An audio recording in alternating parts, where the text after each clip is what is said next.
bang warag mood makono matan makono matan katao abang ni kumo gono dudu maluwe ku.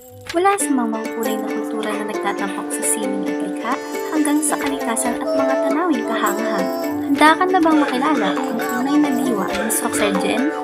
Tara na at sama-sama natin ipagmalaki ang sariling atin.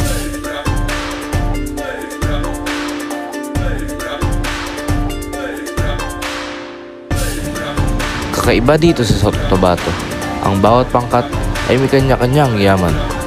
Isang pangkat etniko na may malalim na koneksyon sa kalikasan.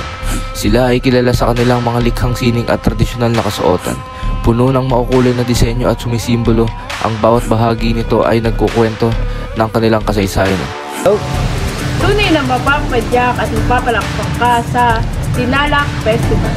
Isang pagkakataon para sa mga Soccer Gen na magsama-sama at ipagdiwang ang kanilang pagkakaiba. Mabubusog ang iyong mata sa mga makikitang pagtatanghal ng talento. Mabubusog ang iyong dila sa mga bulo at ibang pagkain sa kanilang naimbento. Sa likod ng bawat habi ng tinalak at bawat likha ng mga blaan ay kwento ng pangarap, sakripisyo at katatagan. Sa bawat sining ng kanilang nilikha, nariyan ng kanilang puso at kaluluwa, isang pagninilay sa kanilang nakaraan at pag-asa para sa hinaharap at kinabukasan. Halina't maging bahagi ng isang makabuluhang paglalakbay. Ang kanilang mga kwento ay kwento ng bawat isa sa atin.